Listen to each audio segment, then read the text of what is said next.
नमस्कार साथियों, स्वागत है आप सभी का फिर से आपके अपने YouTube चैनल समर्थ क्लासेस में। मैं चंचल कंवर आप सबका वेलकम करती हूँ। शुरुआत करते हैं हमारे आज के टॉपिक से, जो है राजस्थान के लोक संत। ठीक है दोस्तों, तो सबसे पहले हमें किसके बारे में पढ़ना है? धन्ना जी के बारे में पढ़ना है। इन्हीं से हम श्री गणेश करेंगे, क्योंकि राजस्थान में धार्मिक आंदोलन का जो श्री गणेश है वो करने का श्रेय भी किसको जा रहा है? धन्ना जी को ही जाता है। तो पहला ही एमसीक्यू हमारे सामने आ गया कि राजस्थान में धार्मिक आंदोलन जो है उसका श्री गणेश करने का श्रेय किसको जाता है मित्रों? तो वो जाता है धन्ना जी को। ठीक है, और क्या है? धन्ना जी का जन्म कहाँ हो रहा है? टोंक जिले में हो रहा है। टोंक जिले के धुवन गांव में 1415 में 1415 में इनका जन्म हो रहा है जाट परिवार में। शुरू से ही धार्मिक प्रवृत्ति के रहे और इसी वजह से काशी जाकर ये रामानंद जी को क्या करते हैं? अपना गुरु बना लेते हैं। यानी कि इनके गुरुदेव का नाम क्या है? रामानंद जी। अच्छा एमसीक्यू सेकंड क्वेश्चन हमारा धन्ना जी से ही कि धन्ना जी के गुरुदेव कौन थे? तो रामानंद जी थे। निर्गुण भक्ति के उपासक है ये। और क्योंकि रामानंद जी ने इन्हें कहा था कि आप क्या करें, घर पर रहकर ही भक्ति करें, तो ये अपने जो पैतृक व्यवसाय है इनका कृषि का, उसी में रत रहते हुए अपने आप को धर्म में लीन करते हैं और आत्मशुद्धि का क्या करते हैं? प्रयास करते हैं। गुरु भक्ति में काफ़ी निष्ठा है इनकी, और इनका मत यह है कि गुरु भक्ति से ही क्या की जा सकती है? परम पद की प्राप्ति की जा सकती है। अगला एमसीक्यू आपके लिए यहाँ से रेडी हो रहा है। ईश्वर प्राप्ति का प्रमुख साधन ये किसे मानते हैं? तो ये ईश्वर प्राप्ति का प्रमुख साधन मानते हैं मित्रों किसको? नाम स्मरण को। यानी कि नाम राम जपते रहो, राम का नाम जपते रहो। राम की मूर्ति पूजा नहीं करनी है। हमें पता है कि निर्गुण उपासक जितने भी हैं वो मूर्ति पूजा में विश्वास नहीं करते। औपचारिकताओं और बाह्य आडंबरों का ये क्या करते हैं? विरोध करते हैं। इसके अलावा इन्होंने की थी बिना बीज की खेती। बिना बीज की खेती, बिना बीज की खेती करने का चमत्कार भी इनके नाम है, इन्होंने की थी। बीकानेर संभाग और पंजाब क्षेत्र के जाट जो हैं वो इन्हें अपना भगवान मानते हैं, और इनके फॉलोवर क्या कहलाते हैं? धन्नावंशी कहलाते हैं। धन्नावंशी इनके फॉलोवर जो है मित्रों वो क्या कहलाते हैं? धन्नावंशी कहलाते हैं। और टोंक जिले के ही दूनी कस्बे में, कौन से कस्बे में? दूनी कस्बे में इन्होंने क्या किया है? एक विशाल मंदिर गुरुद्वारे का भी निर्माण करवाया है। तो ये है हमारे धन्ना जी, जिनसे हमने क्या किया है? राजस्थान के संतों की शुरुआत की है। चलते हैं अगले संत की तरफ, जो है कौन? पीपा जी। पीपा जी खींची राजपूत है। नाम है प्रताप राव खींची, इनका एक्चुअल नेम है।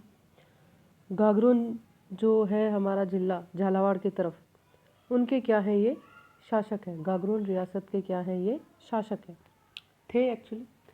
जन्म इनका 1425, और ये भी किसके शिष्य हैं? रामानंद जी के शिष्य हैं। धन्ना जी के समान इन्होंने भी ग्रस्त जीवन अपनाते हुए भक्ति की है। इन्हीं के निवेदन पर एक बार रामानंद जी द्वारिका यात्रा पर जाते हुए गागरून पधारे थे। तब से पीपा जी ने क्या किया? राज्य का त्याग किया और अपनी छोटी रानी के साथ, गुरुदेव के साथ ही हो लिए, यानी कि रामानंद जी के साथ चले जाते हैं। टोडा घूमते वक्त, यानी कि टोंक की तरफ जाते वक्त, ये शूरसेन जी को अपना शिष्य बनाते हैं। शूरसेन जी अपनी सारी दौलत संतों में बांट देते हैं, और ये क्या करते हैं? शूरसेन जी को अपना शिष्य बना लेते हैं। वापस गागरोन लौटते हैं, और वहीं गागरोन में ही आहू और काली सिंध के पवित्र जो संगम है इसका, काली सिंध और आहू का, इसी के पास में एक गुफा है। उसी गुफा में ये अपना अंतिम समय जो है बिताते हैं। इनका देहांत भी यही होता है, इसी गुफा में रहते समय ही। और इनका जो दाह संस्कार है वो भी वही गागरोन दुर्ग में हो रहा है, और इनकी छतरी जो है मित्रों वो भी कहाँ पर है? गागरोन दुर्ग में ही है। यहाँ पे इनके मंदिर भी हैं। इनकी गुफा बड़ी प्रसिद्ध है। और बाड़मेर के समदड़ी गांव में पीपा जी का एक भव्य मंदिर है।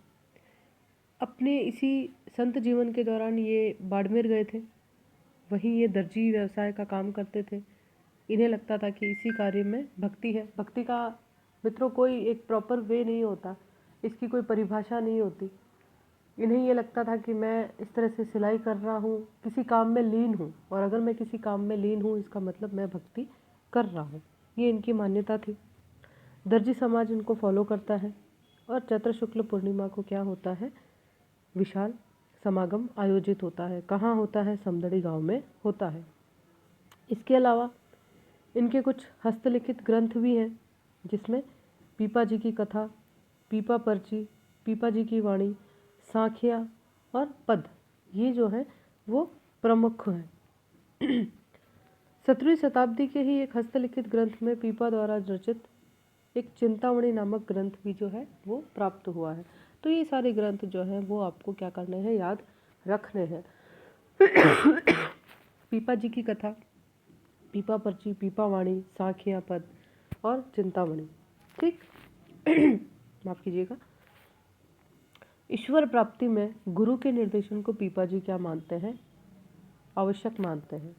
और नाम स्मरण में ये क्या करते हैं, विश्वास करते हैं और मानते हैं कि नाम स्मरण ही क्या है, मोक्ष का एकमात्र साधन है, प्रमुख साधन है। मूर्ति पूजा का ये भी विरोध करते हैं क्योंकि निर्गुण उपासक है, और ईश्वर उपासना पर जोर देते हैं, लेकिन नाम स्मरण करने के साथ साथ ऊंच नीच में विश्वास नहीं करते और प्राणी मात्र को क्या करते हैं, एक समान मानते हैं। आगे बढ़ते हैं इसी में हम जाम्बू की तरफ।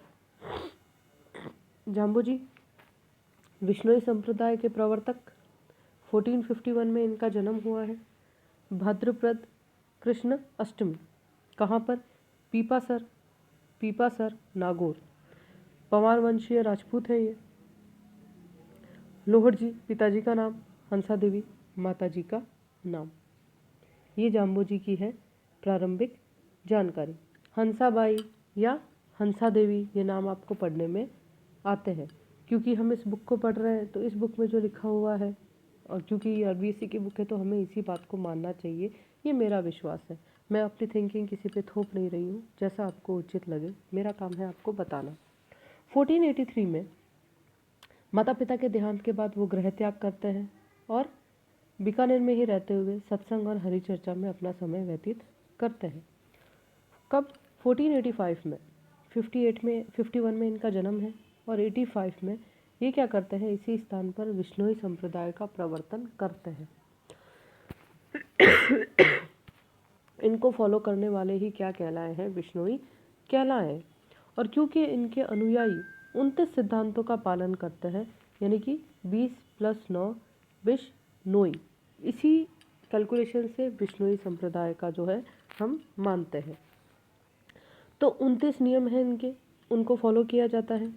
जीव कल्याण और वृक्षा के रक्षार्थ प्राणोत्सर्ग करना इस संप्रदाय का इतिहास रहा है। खेजड़ली महोत्सव आप सब जानते हैं, जोधपुर का। तो खेजड़ली महोत्सव को हम ज़्यादा नहीं खींचेंगे क्योंकि हमारा टॉपिक अभी खेजड़ली महोत्सव नहीं है। लेकिन जाम्बू जी, क्योंकि पर्यावरण के प्रति इनका प्रेम रहा है, इसी कारण जाम्बू जी को क्या कहा गया है, पर्यावरण वैज्ञानिक भी कहा गया है। तो आपके लिए एक और अच्छा प्रश्न तैयार हो गया मित्रों कि कौन से लोग संत जो हैं वो पर्यावरण वैज्ञानिक के नाम से भी जाने जाते हैं, तो वो हैं जाम्बू जी। जाम्बू जी के द्वारा जो रचित ग्रंथ है, याद करना बड़ा सरल होगा आपके लिए, क्योंकि इनके नाम से ही है। जम संहिता, जम सागर शब्दावली, जम सागर और विष्णुई धर्म प्रकाश। मुझे लगता है बड़ी आसानी से याद हो जाएंगे सारे। जम संहिता, जम सागर शब्दावली, विष्णुई धर्म प्रकाश और जम सागर। 3 तो जम के नाम से ही है, तो नाम याद रह जाएगा जाम्बू जी से जम सागर, और विष्णुई से भी हम लोग इसको क्लिक कर सकते हैं। 1536 में क्या हुआ है, लालसर गांव में। कहाँ पर, लालसर गांव में इन्होंने अपना नश्वर शरीर क्या किया है, त्याग दिया। कब, 1536 में। देखो कुछ पुस्तकों में 1526 भी मैंने देखा है, तो मैं क्योंकि किसी चीज़ को प्रमाणित तो नहीं कर सकती, हु एम आई, बट क्योंकि ये 1526 मैंने गाइड में देखा और 1536 में यहाँ इस बुक में देख रही हूँ, तो अपना डिसीज़न आप अपने हिसाब से लें। मैं तो यही कहूँगी कि क्योंकि खुद आरबीएससी की बुक होती है, तो वो जब आंसर की जारी करते हैं तो वो इन्हीं आंसर को फॉलो करते हुए जारी करते हैं, ये आप सब भी जानते हैं। अगर फ्यूचर में आप कभी रिट लगाते हैं किसी आंसर को लेके, तो किसी पासबुक को लेकर या किसी गाइड बुक को लेकर आप रिट नहीं लगा सकते।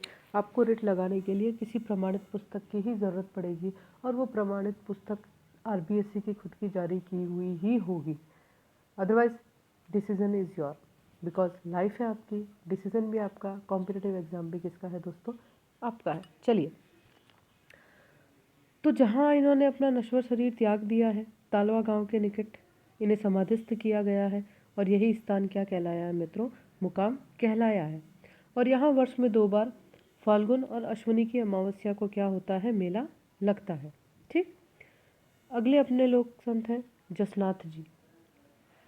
मैं आपसे फिर कह रही हूँ कि ऐसा नहीं है कि जितना मैं आपको अभी बता रही हूँ ये संत इतने ही हैं, नहीं, इनके बारे में हमारे पास और भी खूब सारी जानकारी है गाइड में। लेकिन क्योंकि इस बुक में इतनी ही जानकारी है और मेरा ये टारगेट है कि आपको इस बुक के बारे में सब कुछ बताऊँ, थोड़ा बहुत जो इधर उधर से आपको मुझे लगता है कि नहीं जानना ही चाहिए, वो 2-3 कड़ियाँ मैं अपने मन से जोड़ देती हूँ। बाकी मैं किसी गाइड की बातों को यहाँ आपसे नहीं कहना चाहती, सिर्फ बुक की बातें ही हम लोग यहाँ पर क्या करेंगे? डिस्कस करेंगे। जसनाथ जी के बारे में जानते हैं हम लोग। जसनाती संप्रदाय के प्रवर्तक है जसनाथ जी। जन्म 1482 1482, कतरियासर बीकानेर, कतरियासर बीकानेर। हमीर जी जानी जाट और रूपा दे के पुत्र है ये। लोक विश्वास के अनुसार इन्होंने गोरख मालिया, कहाँ पर? गोरख मालिया में 12 वर्षों तक कठोर तपस्या की है, और सभी जीवों पर दया करने का ये क्या देते हैं? संदेश देते हैं। 12 वर्ष गोरख मालिया, 12 वर्ष गोरख मालिया क्या की है? इन्होंने तपस्या की है। जसनाथ जी ने लोह पांगल नामक तांत्रिक का घमंड चकनाचूर किया है। राव लूणकरण जो कि बीकानेर के शासक हैं, उनको राजपद पाने का इन्होंने वरदान दिया था, और इनके चमत्कारों से प्रभावित होकर दिल्ली सुल्तान सिकंदर लोदी तक इन्हें कतरियासर के पास क्या देता है? भूमि प्रदान करता है। कौन करता है? सिकंदर लोदी। ये प्रश्न पूछा जा चुका है कॉम्पिटिटिव एग्जाम में। ठीक। तो कतरियासर के पास क्या मिली है? जसनाथ जी को एक भूमि मिली है। किसके द्वारा? सिकंदर लोदी के द्वारा, दिल्ली का सुल्तान। 1500 में जसनाथ जी तथा जाम्बू जी का परस्पर मिलन भी हो रहा है। जसनाथ जी ने अश्विन शुक्ल सप्तमी 1506 में 24 वर्ष की अल्प आयु में कतरियासर में जीवित समाधि ली थी। माफ कीजिएगा, थोड़ा गला खराब है। 1506 अश्विन शुक्ल सप्तमी 24 वर्ष की अल्पायु, और कतरियासर में क्या की है? इन्होंने जीवित समाधि ली है। इनके जो प्रसिद्ध ग्रंथ हैं वो कौन से हैं मित्रों? सिंबुधड़ा और कोंडा। कौन सा है? सिंबुधड़ा और कोंडा। आगे बढ़ते हैं हम लोग। कतरियासर में ही जसनाथ जी की तपोभूमि और कर्म स्थली है। यहाँ पर वर्ष में 3 बार, कितनी बार?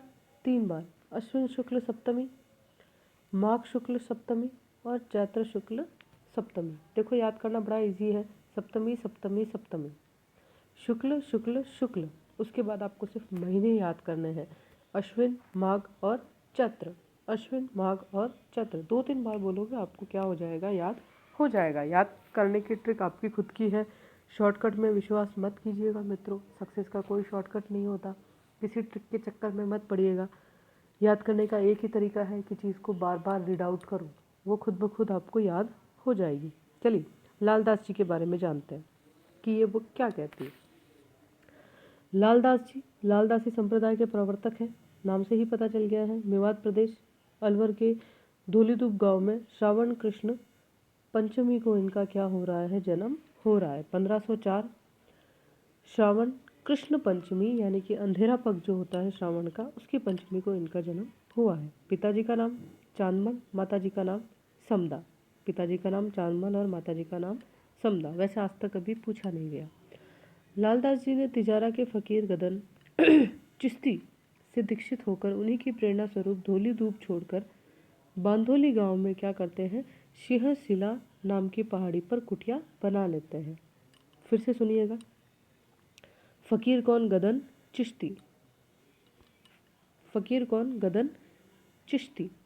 उनसे दीक्षित हुए हैं ये, और धूली धूप छोड़कर कहाँ पर, बांधोली गांव में सिंहशिला नामक पहाड़ी पर क्या करते हैं, ये अपनी कुटिया बना लेते हैं।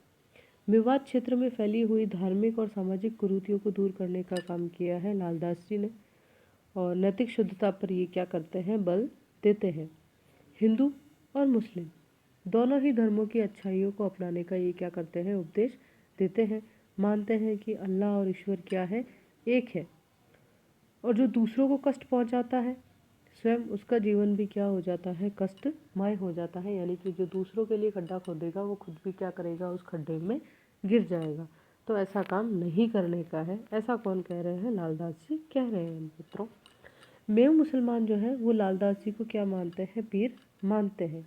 लालदास जी की चेतावनियाँ इनका प्रमुख काव्य ग्रंथ है, ठीक है ना।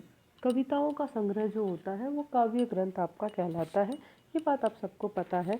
तो लालदास जी की चेतावनियाँ नाम से ही पता चल जाएगा लालदास जी द्वारा रचित है और काव्य ग्रंथ है, आपको इसको ध्यान में रखना है।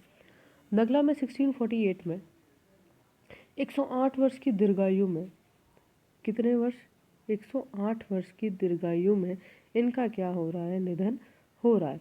हालांकि यहाँ पे आप देख रहे हैं कि इस ईयर को और इस ईयर को अगर आप मैच करेंगे तो आपको ये पता चल जाएगा कि भाई ये क्या हो रहा है, ये क्या हो रहा है। तो इस बारे में हम लोग क्या करेंगे, इस बात का थोड़ा सा पता करेंगे कि एक्चुअली क्या है। जो प्रमाणित होगा उसी पर हम क्या करेंगे, विश्वास करेंगे। क्योंकि लालदास जी के बारे में हम देख रहे हैं कि यहाँ हमें जो जानकारी मिल रही है वो बुक के अकॉर्डिंग भी क्या है, आपके गलत है। अगर 108 वर्ष की आयु को ये कहते हैं तो 1648 नहीं होना चाहिए, और अगर 1648 ये कह रहे हैं तो क्या नहीं होना चाहिए, 108 नहीं होना चाहिए, ठीक। वैसे इनकी मृत्यु के बारे में और कहीं कोई खास हमें जानकारी नहीं मिलती है। इनकी समाधि शेरपुर में है, हमें तो इसे ध्यान रखना है। वैसे भी नॉर्मली हमने देखा है कि जन्म की तिथि फिर भी पूछ ले टाइम, मृत्यु का टाइम नहीं पूछा जाता। पर चलो जो भी है देखते हैं। ज़बरदस्ती मैं आपको कोई फिगर नहीं बताऊंगी, ना किसी बात को फैक्ट कहूँगी कि हाँ यही फैक्ट है, आप इसको याद कर लीजिए। अगर कुछ अच्छा डेटा मुझे मिलता है किसी प्रमाणित पुस्तक का तो मैं डेफिनेटली आप सबके साथ शेयर करूंगी। और अगर आपके पास कोई डेफिनेटली फिगर है, अगर आपके पास कोई प्रमाणित पुस्तक की बात है तो आप वो मुझे बता सकते हैं, मेरा भी ज्ञानवर्धन हो जाएगा, ठीक है। समाधि कहाँ, शेरपुर में मित्रों। और आश्विन मास की एकादशी और माघ पूर्णिमा को क्या हो रहा है, मेला लग रहा है। अश्विन महीने की एकादशी को और माघ पूर्णिमा को क्या होता है, मेला लगता है। ये है लालदास जी के बारे में हमारी जानकारी। इसके अलावा इनकी जो प्रधान पीठ है वो कहाँ है, नगला में। नगला कहाँ पड़ता है, भरतपुर में। भरतपुर में प्रधान पीठ कहाँ है, नगला। नगला और नगला कहाँ पड़ता है मित्रों, भरतपुर में पड़ता है, ठीक है। आगे बढ़ते हैं संत हरिदास जी की तरफ। संत हरिदास जी, चलिए दादू जी तक हम लोग आज कंप्लीट करेंगे। हरिदास जी निरंजनी संप्रदाय के संस्थापक हैं। कौन, हरिदास जी। जन्म डीडवाना तहसील कापड़ोद गांव 1455। कहाँ पर, कापड़ोद गांव डीडवाना तहसील 1455। मूल नाम हरि सिंह जी साखला। प्रारंभ में लूटमार करते थे लेकिन एक सन्यासी के उपदेशों से इंस्पायर हुए और 1513 में इन्होंने क्या किया, बौद्ध को प्राप्त किया, यानी कि ज्ञान की प्राप्ति की, और नाम क्या रख लिया, हरिदास। इन्होंने निर्गुण भक्ति पर जोर दिया, कुरीतियों का क्या किया, विद्रोह किया, विरोध किया, विद्रोह नहीं किया, सॉरी, विरोध किया। इस संप्रदाय में परमात्मा को अलख निरंजन, हरि निरंजन कहा गया है। संत हरिदास जी के आध्यात्मिक विचार राज प्रकाश और हरिपुरुष वाणी नामक ग्रंथों में आपको मिलते हैं। किसमें, राज प्रकाश और हरिपुरुष वाणी। फिर डीडवाना में 1543 में इनका क्या हो जाता है, देहांत हो जाता है, ठीक है। दादू दयाल जी की तरफ पढ़ते हैं। राजस्थान के कबीर। कौन, दादू दयाल जी। जन्म अहमदाबाद गुजरात फाल्गुन कृष्ण अष्टमी 1544। बुडन वृंदावन नामक संत से, वृद्धानंद, सॉरी माफ़ कीजिएगा, वृद्धानंद नामक संत से ये क्या करते हैं, दीक्षा ग्रहण करते हैं और 1568 में कहाँ आकर, सांभर आकर रहने लगते हैं। और क्या काम प्रारंभ करते हैं, दुनिया का काम जो है प्रारंभ करते हैं। यहीं से दादू जी ने उपदेश करना शुरू किया है। उपदेश जो देना उन्होंने क्या किया है, शुरू किया है। 1575 में दादू अपने 25 शिष्यों के साथ कहाँ जा रहे हैं, आमेर चले जाते हैं। अगले 14 वर्ष ये यहीं पर निवास करेंगे। दादू जी ने 1585 में मुगल सम्राट अकबर से भी भेंट की थी। इस दौरान इन्होंने फतेहपुर सीकरी की यात्रा भी की है। दादू जी तत्कालीन ढूंढाड़ और मारवाड़ राज्यों में यात्रा करते हुए और उपदेश देते हुए 1602 कहाँ पर 1602 में फुलेरा के समीप नारायणा में आ गए थे और यहीं पर ज्येष्ठ कृष्ण अष्टमी को 1603 को ये क्या करते हैं, अपने देह को त्याग देते हैं। दादू जी के पार्थिव शरीर को उनके निर्देशानुसार भेराणा, याद रखिएगा ये जगह, भेराणा की पहाड़ी के नीचे दादू खोल नामक स्थान पर रख देते हैं। दादू पंथी इस स्थान को क्या मानते हैं, अत्यंत पवित्र मानते हैं। भेराणा पहाड़ी के पास दादू खोल क्षमा प्रार्थी है। दादू जी ने ब्रह्मा, जीव जगत और मोक्ष पर अपने उपदेश सरल भाषा में दिए हैं। सदुकड़ी, दादू जी की वाणी, दादू जी रा दूहा नामक ग्रंथों में दादू जी के क्या मिलते हैं, हमें उपदेश मिलते हैं। दादू कबीर की ही तरह सुधारवादी आचरण और मोक्ष के मूल्यों को मानने वाले, परम तत्व की तलाश करने वाले थे। दादू जी कर्मकांड, जाति प्रथा, मूर्ति पूजा, रूढ़िवादिता के विरोधी थे। गरीबदास जी, मिस्कंदास जी, सुंदरदास जी, बखान जी, रज्जब जी, माधोदास जी आदि सब ये कौन हैं, दादू जी के शिष्य हैं। नामों को देखिएगा एक बार फिर आप, गरीबदास जी, मिस्कंदास जी, सुंदरदास जी, बखना जी, रज्जब जी और माधोदास जी, ये क्या है, दादू जी के प्रसिद्ध शिष्य हैं। आगे मीरा जी हैं, भक्त शिरोमणि मीराबाई, मयसी मीरा। इनके बारे में मेरा वीडियो ऑलरेडी बना हुआ है, लेकिन फिर भी सभी संतों की चर्चा करते हुए हम इनके बारे में पढ़ेंगे, लेकिन अगले वीडियो में। उम्मीद करती हूँ आपको ये वीडियो पसंद आया होगा। वैसे मैं मीराबाई पे जो वीडियो मेरा बना हुआ है उसका लिंक डिस्क्रिप्शन में शेयर कर दूँगी। Guys, I hope you like this video. और जितना मैं जानती हूँ लगभग सभी टीचर हैं जो इस वीडियो को देख रहे हैं, क्योंकि रीड से संबंधित है ये टॉपिक, और सबने बीएड किए और बीएड के दौरान सबने एक शब्द पढ़ा है, शब्द है फीडबैक। पुनर्बलन। मुझे लगता है मुझे इसको समझाने की ज़रूरत नहीं है। उम्मीद करती हूँ मैं ये शब्द आपको क्यों बता रही हूँ, आप समझ रहे होंगे। If you like this video guys, please like, subscribe and share and have a wonderful time period ahead. Thank you.